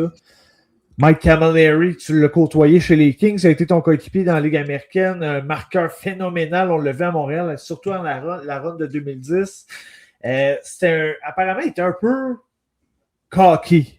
Mais est-ce que, encore une fois, il y aurait du bon à retenir de cet individu-là? J'ai rien que du bon à dire de Mike Camilleri. Quand je suis arrivé à Los Angeles, c'est un de ceux-là qui m'a accueilli à bras ouverts. Il était super cool avec moi. Puis c'est drôle parce que quand j'ai commencé avec... quand j'ai arrêté de travailler, j'ai arrêté de jouer au hockey, j'ai eu une année où j'étais pigiste pour un journal hebdomadaire sur la Rive-Nord. Je couvrais les tournois de hockey novice à Blainville. Puis je faisais juste écrire des lignes, c'est le fun. Mais puis là, j'ai eu une assignation que j'allais au Centre Bell pour voir les Leafs. Puis je me dis, tant qu'à aller voir les Leafs, parce que Jean-Sébastien Giguère était là, je vais aller voir les Canadiens. Puis Mike Camilleri était là. Quand je suis arrivé, il me dit, ah, t'es rendu l'autre bord, t'es rendu l'ennemi, là. C'est ça qu'il me dit, tu sais. Je dis, non, je veux pas être ton ennemi, mais non, lui et son père était souvent à Los Angeles aussi. Puis Camille, là, c'est assez spécial qu'est-ce qui est arrivé au camp d'entraînement parce que c'est un choix de quoi, hein? Sais-tu troisième, quatrième ronde? Deuxième ou troisième. Deuxième. Ouais, parce que cette année-là, il y avait Jared Allen, okay, qui avait été repêché. Si je ne me trompe pas, Jared Allen, c'est soit un choix de première ou deuxième ronde. Puis, on est arrivé au camp d'entraînement, puis eux autres, il y avait un rookie camp. Fait qu'ils jouaient des matchs contre les Coyotes de Phoenix, les recrues, les Coyotes de Phoenix, blablabla. Il arrive dans le coin, Jared Allen puis Mike Camilleri jouaient. Moi, je n'étais pas dans ce tournoi-là. Il arrive dans le coin, il y a un gars qui veut se battre avec Camille, mais Camille, il mesure 5 pieds 8, là. Fait que Jared Allen, tu sais, c'était rendu des chums, rendu là.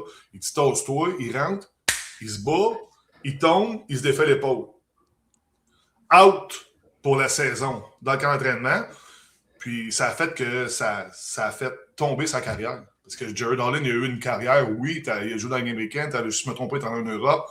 Mais tu sais, il n'a pas eu la carrière que les gens pensaient qu'il avait. Mais qu'est-ce qui est arrivé, c'est qu'il est rentré, s'est battu, s'est fait séparer l'épaule, out la saison. Qui fait l'équipe? Mike Camilleri. Oui. Aïe, aïe. C'était Jared Allen qui était supposé, entre guillemets, là, de faire l'équipe cette année-là. Il a défendu Camille, puis c'est Camille qui a fait l'équipe. Mais c'est ça. Ça, c'est spécial de même des fois, hein, les circonstances. Mais non, Mike Camilleri, là, j'ai juste du bon à dire de lui. Puis, tu sais, le monde qui disait qu'il était cocky, oui, mais c'est Michigan cocky. Là. C'est Michigan, c'est ça pareil. Tu sais, les Michigan Wolverines, c'est souvent là, des fils, des enfants qui sont plus fortunés, qui viennent là, d'un autre niveau de la société. Puis Camille, il vivait très bien avec ça. Il n'y a aucun problème avec ça. Ouais, ben tu sais, il y en a qui différencient. Ben tu sais, des fois, être cocky, c'est quand même bien. Il y en a des joueurs qu'on aime qui sont cocky. Juraj Slafkovský, il est bon. Tu sais, c'est un bon cocky, si on veut, mais il ne dépasse pas la ligne. Tu sais, des fois, ça en prend du swagger plus que je dirais. Si tu es capable de livrer, il n'y a aucun problème. Ouais, c'est ça. Si tu n'es pas capable, c'est un cercle, hein? Parce que, tu sais, moi, je sais que quand je jouais, j'étais cocky, j'avais besoin de ça. Tu sais, puis ça me donnait la poussée, je suis obligé, là. Parce que là, j'ai dit ça, j'ai fait ça. Mais il faut que je le back, là. Puis quand ça va pas bien, ben là, tu deviens moins cocky. Là, t'en fais moins, fait que tu repasses, tu sais, comme... Il y en a qui ont besoin d'amener ça dans leur game. Ça les... Tu sais, un gars comme un joueur de soccer, c'est Slaton, le gars qui est à TV, les cheveux longs. Là. Zlatan? Ouais, c'est ça. Lui, ça n'a aucun bon sens. Ça n'a aucun bon sens, mais c'est un personnage. On s'entend. Dans la troisième personne. Mais il a besoin de ça, lui. Tu sais, il a besoin de se créer ça pour jouer, tu sais, ou performer dans peu importe ce qu'il fait. Là, pour Camilleri, choix de deuxième ronde, 49e au total. Ouais. Puis Jared Allen, je pense que c'est un choix de première ronde, mais je n'étais pas sûr. Ouais. Kev, je te laisse poursuivre. Je vais avoir une autre question après la tienne, mon chum. Super. On va encore faire passer du coq à l'âne, mais je voudrais revenir à TVA Sport. J'imagine que tu as eu la chance de travailler avec Mike Bossy. Non. Non? OK. En Est-ce que fait, non, ben, c'est pas une mauvaise question parce que, tu sais, quand on dit d'être à la bonne place au bon moment, tu sais, au moins au hockey, souvent, j'ai pas été à la bonne place au bon moment. Mike Bossy, qu'est-ce qui a fait que je suis rentré à TVA Sport? C'est que Mike Bossy commençait à être malade. Et puis, ma première apparition, j'étais supposé d'être avec Mike. C'était à JC, il m'avait dit, tu vas être avec Mike Bossy. Puis finalement, mais je pense que c'est arrivé rapidement, là, tout ce qui est la maladie, tout ça. Ouais. Puis peut-être plus vite qu'elle allait penser, tout le monde. Là. Puis quand je suis arrivé là, c'était pour remplacer. Dans le fond, j'ai un peu remplacé Mike Bossy par la bande. Mais tu sais, je sais que c'est un gros morceau. Les gens y en parlent encore. Éric Fichaud qui a travaillé beaucoup avec en parle encore. T'sais. Donc, je l'avais côtoyé dans des tournois de golf, des choses de même, mais j'ai pas eu la chance de travailler avec lui. Ah, je l'ai rencontré une fois, puis c'était vraiment un chic type, vraiment généreux de son temps. Sérieux, c'est pour ça que je te pose la question, parce que moi, j'ai vraiment eu une bonne expérience avec lui. Mais tu sais, un gars de même, un ancien joueur de hockey qui fait de la radio, qui a de la répartie, qui anime des tournois de golf, qui fait de la TV, puis il était bon, il était lui-même. C'est ça que les gens aimaient. Là, ouais, il exact. était authentique, il était lui-même. Il se prenait pas pour un autre. Je pense que de nos jours, tu sais, avant, là, on pouvait arriver à la TV, parler avec la bouche en truc de poule, puis dire des beaux mots, puis tout le monde était content. Tu sais. C'est plus ça. Les gens, là, ils veulent que tu sois authentique, ils veulent que tu dises les vraies affaires. Puis comme j'ai dit tantôt, si tu le sais pas, dis-les que tu le sais pas. C'est pas grave. Tu sais, je veux dire, c'est pas parce que tu es à la TV que tu es supposé tout savoir. Tu sais, mon prof de 3e année, on lui posait des questions, elle savait pas tout, c'est pas vrai. Là, tu sais. Ouais, exactement. Moi, j'ai une dernière question avant qu'on passe au rafale, Kev. Si tu en as d'autres, tu iras, là, mais vas-y. Tu sais, tu as connu une période noire, tu as détesté le hockey, tu haïssais ça pendant un bout de temps, tu es revenu.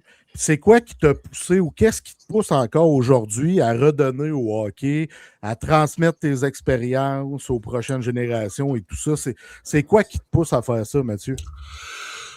Ben, je m'en allais dire la demande, mais c'est pas. Qu'est-ce que je veux dire? C'est pas. Tu sais, je veux dire, la demande, c'est les gens en veulent. On veut trouver des solutions. Tu sais, avec Hockey Québec, c'est pas évident. Un éléphant, ça se mange une bouchée à la fois. Là.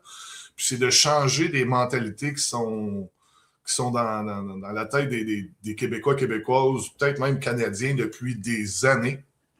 Et puis, tu sais, justement, Hockey Québec nous donne, là, avec les nouveaux postes là, qui ont ouvert, nous donne cette liberté-là de dire, ben regarde, faites ce que vous pensez, parce que c'est vous autres qui êtes sur le terrain, puis ça fait longtemps que tu es sur le terrain, puis on voit des choses, on est capable de mettre le doigt dessus, mais c'est de changer ces mentalités-là. Donc, je pense que ça, tu sais, la demande de vouloir changer, de vouloir, tu sais, s'améliorer, en constante amélioration. On a peut-être fait du surplace, un petit peu, mais les gens blâment sont rapides là, pour blâmer à gauche puis à droite. Je pense qu'il faut plus se regarder. Nous autres mêmes, il faut regarder comment on parle à nos enfants lorsqu'on va à l'aréna, comment on parle à nos enfants lorsqu'on revient des matchs. Moi, je suis embarqué sur la glace récemment avec un jeune gardien de but novice.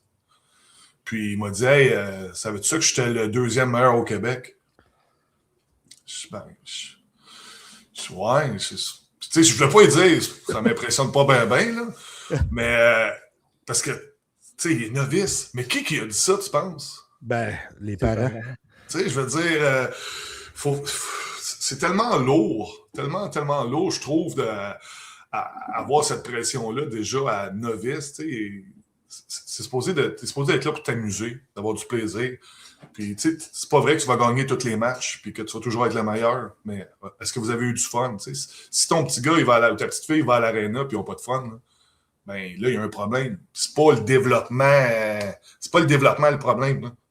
C'est d'autres choses. Donc, c'est ça, c'est de redonner, de voir qu'on peut faire changer les choses. C'est ça que je me suis rendu compte avec les années, lorsque j'ai commencé à travailler avec Hockey Québec, de voir que, Colin, tu sais, avec les années, j'ai certains acquis, puis on peut les redonner. C'est le fun de faire des conférences, c'est le fun de rencontrer les coachs, puis qui me disent moi je fais ci, je fais ça, ça fonctionne pas, ben essaye ça. OK, quand les coachs sont ouverts, quand les gens, les dirigeants sont ouverts, puis qu'ils font pas juste tirer la couverte dans leur bord, parce que c'est ça qui se passe, là.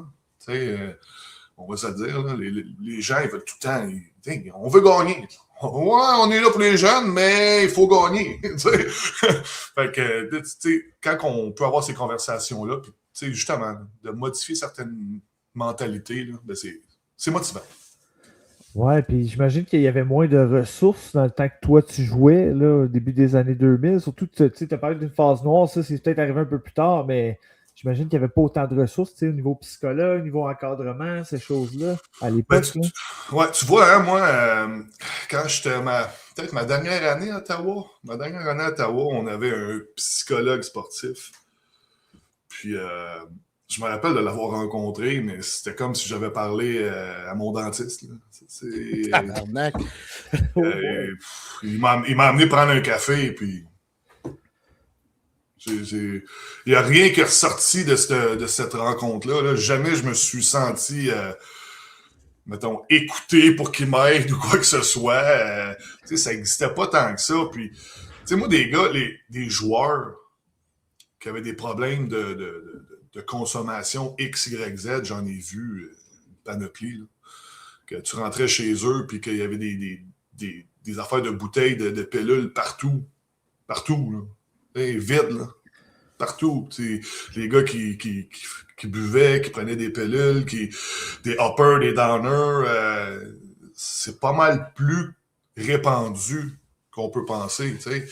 Mais ça vient qu'un prix, ça aussi, éventuellement. Là, quand tu brûles la chandelle par les deux bouts, là, ça vient te rattraper. Donc, non, mais de nos jours, ben là, tu vois qu'il y a une façon de dire, ben, il faut que je parle à quelqu'un, puis c'est ouvert, c'est accepté. Est-ce que, des fois, il y a certains anciens joueurs qui disent, voyons non, il est faible, c'est un faible, tu sais. Mais maintenant, c'est plus ça. C'est de parler, puis de parler de nos émotions, puis les jeunes, ils sont capables de le faire, puis ils veulent le faire. T'sais. Moi, je pense que c'est bien. Ça ouvre peut-être la porte à certaines choses des fois, mais pour les gens qui sont là-dedans, là, quand ça va pas bien, là, parler à quelqu'un, là, c'est pas toujours évident. Puis les gens, des fois, ils refusent que tu ailles mal. Tu souris tout le temps, t'arrives dans les parties, t'as tout un beau sourire, t'es de bonne humeur, t'as pas l'air à mal aller. Voyons, c'est quoi ton problème, tu sais? Ben, tu sais pas ce qui se passe chez nous. Tu sais pas que quand j'arrive chez nous, je ferme les lumières puis j'écoute 4 films d'affilée parce que je veux pas parler à personne. Puis tu sais pas que je me nourris mal puis que je bois du noir puis que je fais juste penser à qu'est-ce que ça aurait pu être, tu sais. Les gens, ils sentent pas, puis ils disent ça passe. Leur vie, eux autres, ils continuent. Là. Eux autres, ils progressent. Là, tout pendant que toi, tu penses que tu t'aimes, mais tu fais ça aussi. Là, t'sais. Donc, c'est de voir que les gens progressent, puis que toi, tu étais supposé d'être ailleurs, puis là, tout d'un coup, tu es redevenu t'es en dessous de la pile. Là. Fait en parler. C'est pour ça que quand je te disais que j'ai rencontré la mère de mes enfants, qui m'a sorti de ça un peu parce que finalement, j'avais quelqu'un sur qui m'appuyer pour me sortir de là, me sortir de cette noirceur-là, puis de m'amener ailleurs, puis de me faire vivre d'autres choses. J'avais besoin de ça. Je ne sais pas ce qui serait arrivé sinon. Pour vrai, je ne sais pas. Moi, là, sérieusement, puis c'est pas le premier parcours qu'on écoute, puis tout ça, puis chez des joueurs de hockey, puis je le répète souvent, c'est qu'il y a un humain derrière le joueur, c'est important de le mettre de l'avant, parce que les gens vont regarder j'aime pas ça dire ça, le produit, parce que souvent les joueurs de hockey sont identifiés comme c'est dans la business et tout ça, mais derrière le produit, il y a un être humain qui vit des choses, fait que quand, mettons, un joueur est dans un slump ou peu importe, il y a sûrement des raisons derrière ça, pas mal plus deep qu'on peut penser. Fait que c'est important de le souligner. Puis Mathieu, il vient d'en donner un bon exemple ici. Mais quand je coachais, collégial, c'était évident un peu, hein, parce que si les gars ils vont à l'école, puis j'ai regardé un joueur, des fois pendant, mettons, là, ça fait 1 semaine, 2 semaines que je trouve que ça marche pas. Là, je faisais, attends une minute, là. Là, tu t'assais avec, puis qu'est-ce que. OK, tu mets pas le doigt sur le bobo. Là, des fois, je faisais un appel, j'appelais le conseiller scolaire. Hey, ça a l'air de quoi, lui, ses notes des 3 dernières semaines? Il dit, il a coulé un test, il s'est pas présenté à l'école, il a fait ci, il a fait ça. Genre, OK. Et quand ça va mal dans ta vie, ça va aller mal sur la glace. Ça va aller mal dans ton sport. Tu sais, c'est la même affaire pour n'importe qui. Si ça va mal dans ta vie, puis t'es grutier, ben ça se peut que tu fasses une mauvaise job, puis t'es plombier, t'es dans l'excavation, peu importe. Si ça va mal, éventuellement, ça ressort, ça, tu sais, dans ta vie professionnelle. Ben, c'était pareil pour moi. Moi, j'allais pas super bien, tu sais, quand je jouais. Fait ça se voyait sur la glace. C'est un certain... Mais on prenait pas le temps de s'asseoir et de dire, bon, qu'est-ce qui se passe avec toi, tu sais. Quand avec les plus jeunes, exemple, quand je disais collégial, là, tu as le temps de t'asseoir et de dire, bon, là, j'ai parlé avec ton conseiller scolaire, là, ça a l'air que tu t'es pas présenté au test. Ouais, qu'est-ce qui se passe? Ouais, mais là, ma blonde m'a laissé. Bon, OK. Qu'est-ce qui s'est passé? Bon, OK, ça va-tu mieux avec ta blonde? Moi, est-ce que vous parlez encore? Bon. Tu sais, j'ai une blonde, ça peut être plein de choses, mais ça part de là. Ça va mal à l'extérieur, ça va aller mal sur la glace, il faut que tu mettes le doigt dessus, puis que tu trouves, tu essaies de modifier les choses, de changer les choses, ça va mieux. Oui, exactement.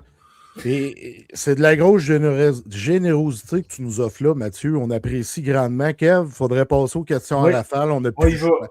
C'est triste parce qu'on pourrait faire 2 heures. Fait que, Chouine, on te pose des questions. C'est bien facile. Il n'y a aucune pointe. C'est même drôle des fois. Puis tu réponds rapidement. Parfait. Je commence ça, Kev. Vas-y. Le gars qui mettait le plus d'ambiance que tu as connu d'un vestiaire. Luc Robitaille. Même pas proche. Tabarnak, OK. Même pas proche. Le joueur avec qui tu partiras en road trip demain matin. En road trip. Avec mon vieux chum Wade Brookbank, qui était un homme à la valise pendant des années, un tough. Les goalers, on se ramasse souvent avec les toughs, je ne sais pas pourquoi. Mais Wade Brookbank était là, un chum extraordinaire. C'est-tu le frère à Sheldon? C'est le frère à Sheldon, exactement. Okay. Ouais. Une personne dans le hockey à qui tu dois beaucoup, qui t'a vraiment aidé, influencé, peu importe. Denis Franqueur, Shawinigan. Okay. Yes. Qui s'est mis à la tête sa bûche pour moi quand j'avais 17 ans. Il m'a gardé numéro 1. Il était allé chercher un goaler de 19 ans pour être mon backup. Il savait que ça allait être mon backup. À 16 ans, on n'a pas eu... Lui et moi, c'était le feu et l'eau.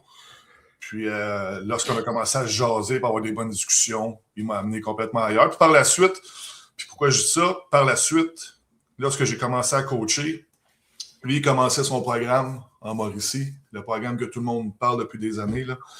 Puis je descendais, je coachais dans ce programme-là, justement. Okay? Fait que, tu sais, Samuel Montembeault, je l'avais coaché un été, il était, je pense, Bantam, enfin le même. Puis je faisais 1h30 de route 2 fois par semaine pour aller à Trois-Rivières, puis il me donnait 50$ d'achat. C'était vraiment... Ça, c'était pour coacher. Ouais. Mais je le faisais pas pour les 50$. Là. C'est le 50$, je mettais du gaz dans le char, ça finissait là. Je le faisais pour être à côté de lui, pour voir qu'est-ce qu'il dit, comment il agit, qu'est-ce qu'il fait.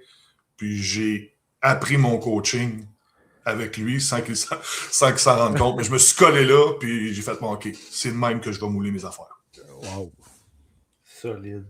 Écoute, je l'ai dit avant qu'on rentre en onde, les goalers. Non, je l'ai dit, c'est vrai, je l'ai dit d'entrée de jeu. Les gardiens, vous êtes des drôles de bébites, là. Apparemment, c'est ça votre réputation. Est-ce que tu avais des superstitions bizarres d'avant-match ou est-ce que tu avais des habitudes? Oh, beaucoup trop. Non, mais pour vrai, là, quand je vois des joueurs avoir des superstitions, des affaires de même, je dis OK, mais t'es rendu où dans tes affaires? Parce qu'il ne faut pas que ça vienne te déranger. Exemple, je dis niaiserie, là, si il faut que tu mettes quelle casquette sur ta tête quand tu fais ton réchauffement, puis tu n'as pas ta casquette, tu sais, rester à l'aréna, est-ce que ça va faire que ça défait toute ta préparation? Faut pas. Mais non, j'avais bien trop de choses, les boys. Je me levais, quand je jouais, là, je me levais à 1h précise, j'embarquais dans la douche, puis je sortais de la douche à 1h précise. Je mangeais telle affaire. Ah non, c'était fatigant. Là. J'arrivais à ma game, après la première période, j'étais brûlé. Ben, Chris, c'est... L'anxiété d'anticipation, là. Ça avait aucun bon sens. Un tape là, faut que mon trainer m'étire pendant 15 secondes, faut que je mange chie, faut que je boive un verre de jus.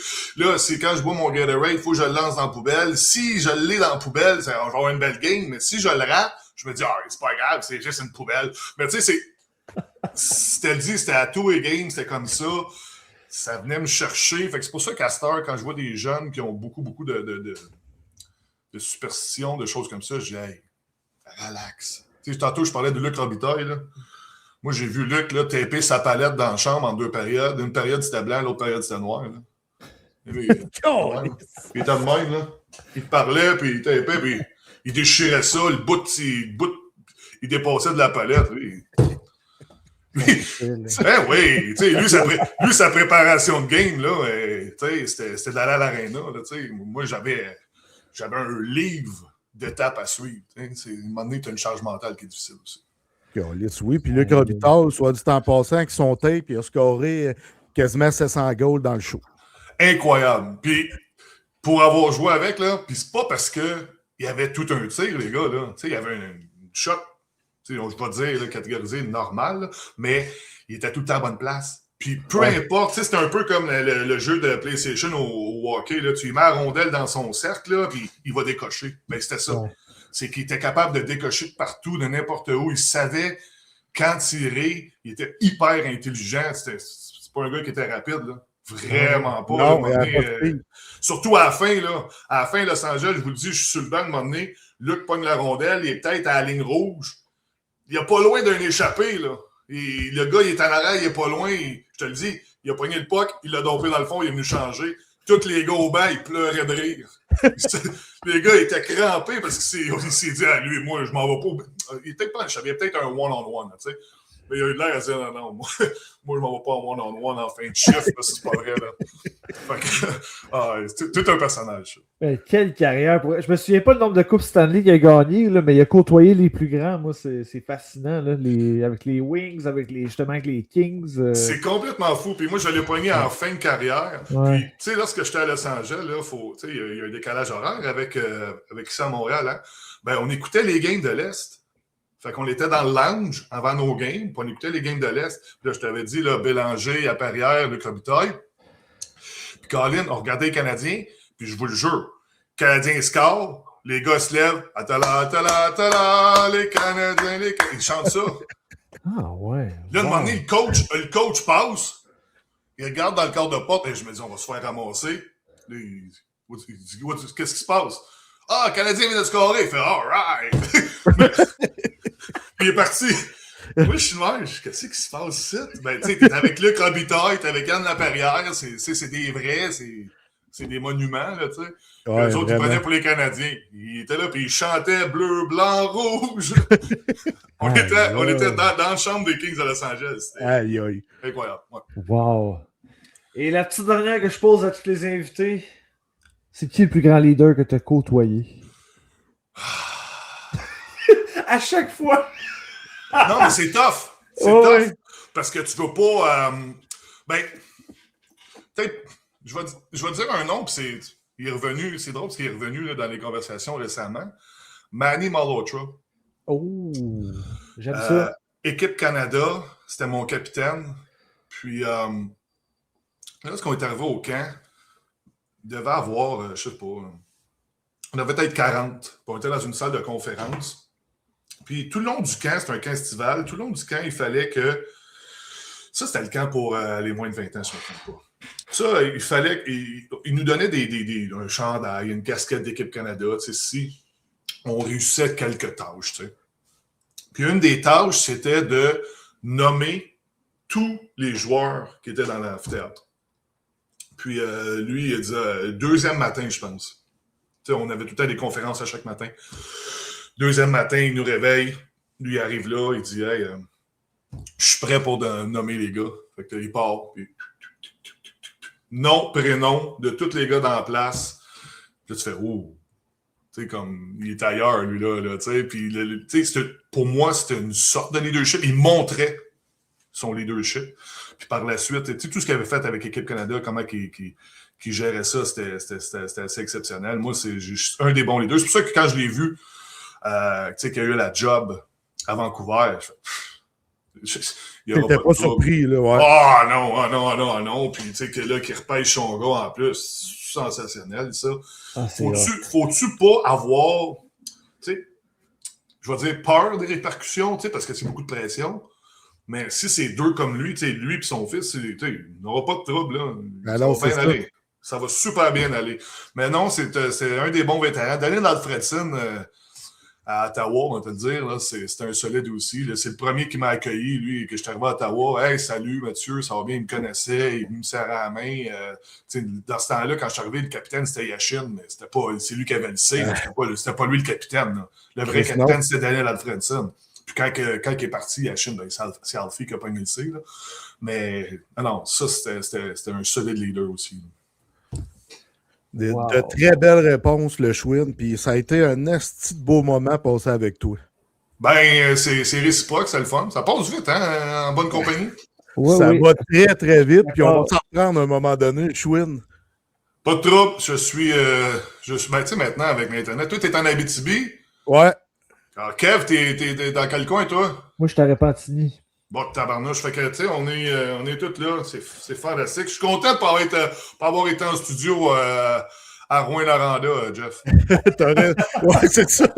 Ça, c'est l'utilité de notre recette, là, tu sais, justement, pour avoir des invités un peu partout. On a eu Guillaume Desbiens l'année passée, lui, il est au Minnesota, tu sais, fait que on est bien organisé là-dessus. Là. Puis les produits La Gabière, là, c'est dans mon coin, c'est ça Rive-Sud, des super produits, je suis d'accord avec vous autres.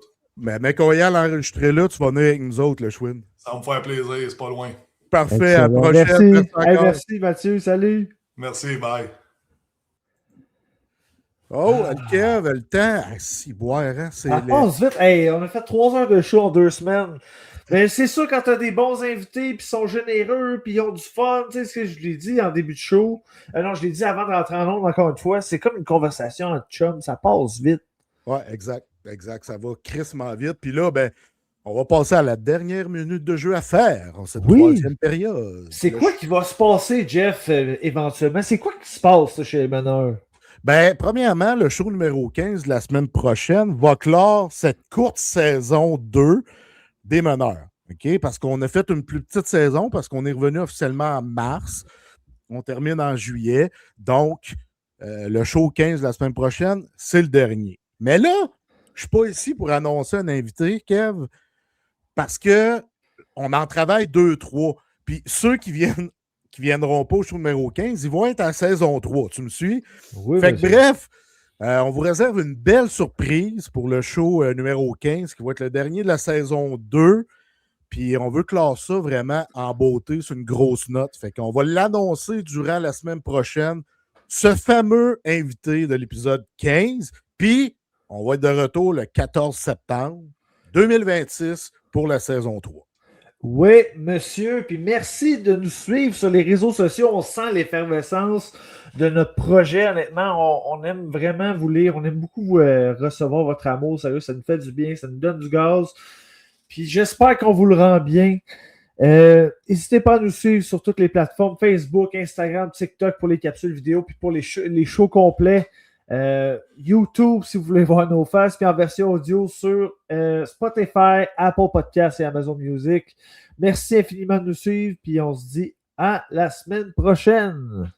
Merci, on vous aime. Bye bro, à la semaine prochaine ou à jeudi.